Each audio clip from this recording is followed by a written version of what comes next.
With the SRX season about to kick off tomorrow, we'll take a look at how it was inspired by the IROC series and how it could possibly be better. Let's talk about it. Coming up next.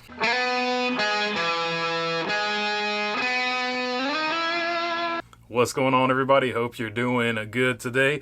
All right, SRX kicks off tomorrow. Let's take a look at the drivers who will be in that race and then why it could possibly be an improvement on IROC, which it is based on.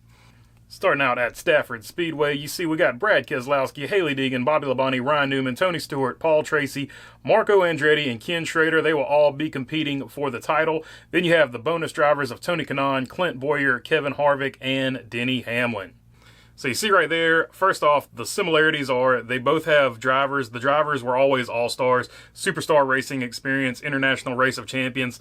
They're all champions. They're all high-prestige drivers. But the one thing the SRX had going for it that I was going to give them an edge over the IROC series, you had the ringer, you had the short track guy, or the local legend or whatever you want to call it at those tracks. They seem to have gotten away from that this season. I would like to see them bring it back because that would actually give them the edge on this here. So now let's take a look at the differences and why I think in one aspect, at least, that the SRX series is better, and that is the tracks.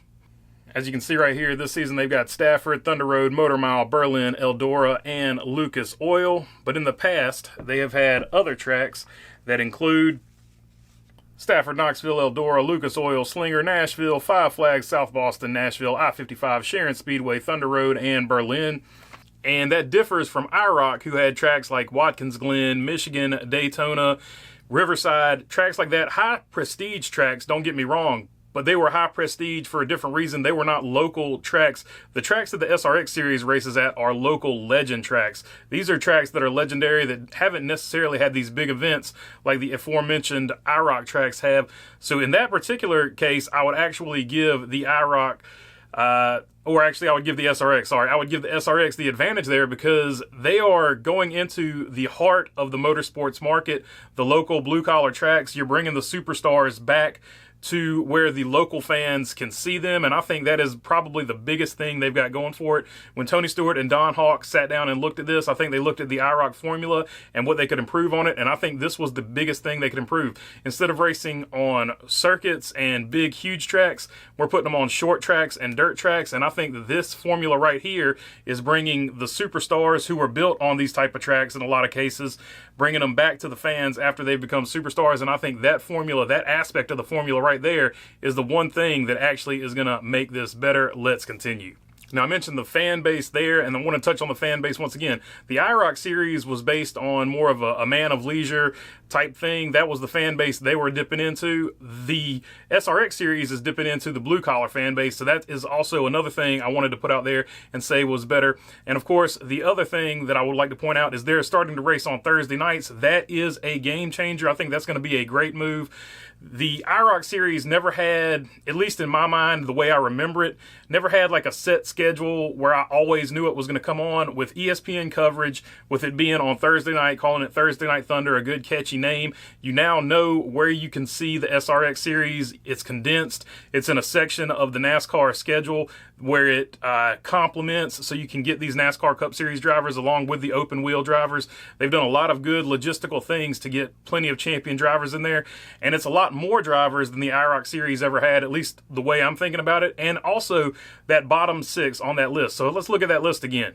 Look at Stafford. You got guys not competing for the championship in Tony Kanaan, Clint Boyer, Kevin Harvick. Go to Thunder Road. You got Tony Kanaan, Greg Biffle, Daniel Suarez, Kenny Wallace. Go to Motor Mile. You got Elio Castroneves, Clint Boyer, Joseph Newgarden, Kyle Busch. You go to Berlin. You got Elio Castroneves, Casey Kane, Kevin Harvick, Kyle Busch. Then you go to Eldora. You've got Tony Kanaan, Ron Capps, Matt Kenseth, Austin Dillon. And then you've got Lucas Oil, where you've got Elio Castroneves, Clint Boyer, Ernie Francis, and Kenny Wallace. Whereas the IROC formula, it was the same drivers every single time. So it never necessarily felt like, oh, if I miss this event, I can catch them over here.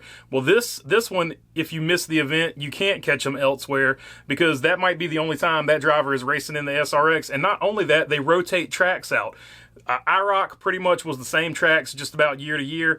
SRX, they rotate. They have a few tracks that they're going to go to every year, but for the most part, they rotate tracks every year. So you get this feeling with SRX, like, hey, when it comes to my town, if I don't catch it this time, I might not ever catch it. That was the one good thing. When it came to South Boston, I was like, I'm going to make sure I'm going to get a ticket because I don't know if they're going to come back to South Boston or not. So I made sure I got that ticket, and they haven't come back to South Boston since. I'm sure at some point they will return to South Boston, but I was glad I went there and got it done when they came into town. So I think that is another thing it has going for it. You're always going to pack the stands out, because I remember several of those IROC races I watched on TV, these stands were empty, and part of it is because they were going to these bigger areas. So once again, picking the tracks. So I think the SRX took the IROC model, they looked at it, and they improved upon it in every single way. So shout out to Tony Stewart, Don Hawk, Ray Evernham, even though he was part of the original group, he's not part of them now.